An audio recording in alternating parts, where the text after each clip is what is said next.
Hello friends, ഇന്ന് നമ്മളൊരു ഇലയട എങ്ങനെ ഉണ്ടാക്കുന്നതെന്നാണ് നോക്കുന്നത്. അതിന് വേണ്ടി 2 അച്ച് ശർക്കര മെൽറ്റാകാൻ വേണ്ടിയിട്ട് വെച്ചിട്ടുണ്ട്. ഇതിനി ഒന്ന് മെൽറ്റാവട്ടെ. അട ഉണ്ടാക്കാൻ ഞാനിവിടെ ഗോതമ്പ് പൊടിയാണ് എടുത്തത്. ഇതിൽ പത്തിരിപ്പൊടിയിലും വെച്ച് ചെയ്യാവുന്നതാണ്. കുറച്ചും കൂടി ഹെൽത്തി ഗോതമ്പ് പൊടി ആയതുകൊണ്ടാണ് അതെടുത്തത്. ഇനി അതിലേക്ക് ഒരു 1/4 ടീസ്പൂണ് ഉപ്പ് ചേർക്കാം.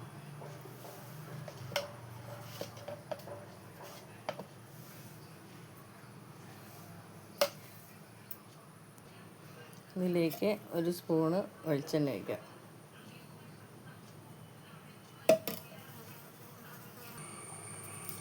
കുറേശ്ശെ വെള്ളം ഒഴിച്ച് ഇതൊന്ന് കലക്കിയെടുക്കാം.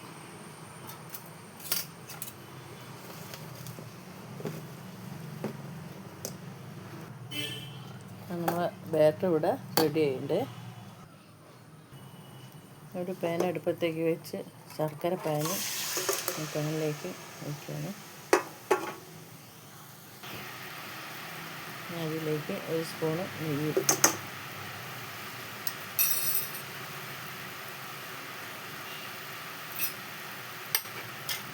ഇത് 5-6 ഏലക്കയുടെ പൊടി.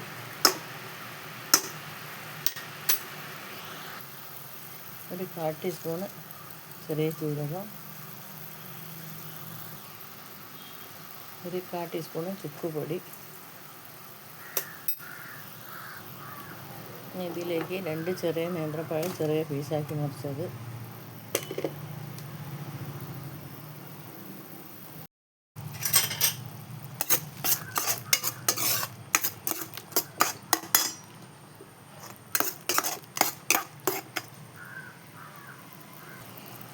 ഈ പഴം ശർക്കര പാനി കിടന്ന് നല്ലോണം ഒന്ന് വെന്ത് വരട്ടെ. ഇനി ഇതിലേക്ക് അരമുറി തേങ്ങ ചിരവിയതും കൂടി ചേർക്കാം. നല്ലോണം മിക്സാക്കി എടുക്കാം. അടയിലേക്കുള്ള ഫില്ലിങ് റെഡി ആയിട്ടുണ്ട്. നമുക്ക് തീ ഓഫ് ചെയ്യാം.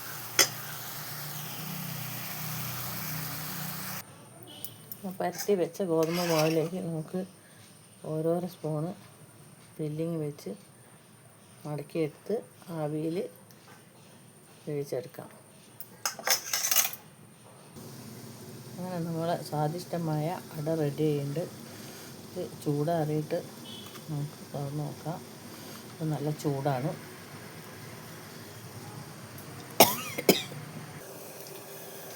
അങ്ങനെ നമ്മുടെ അടയെല്ലാം ഇവിടെ തയ്യാറായിരിക്കുന്നു. ഇതിലെ ഫില്ലിങ്സ് നല്ല ടേസ്റ്റാണ്. അതുകൊണ്ട് ഈ അട കഴിക്കാനും നല്ല ടേസ്റ്റാണ്. എല്ലാവരും ഒന്ന് ഉണ്ടാക്കി നോക്കണം. ഇഷ്ടപ്പെട്ടാൽ സപ്പോർട്ട് ചെയ്യണം.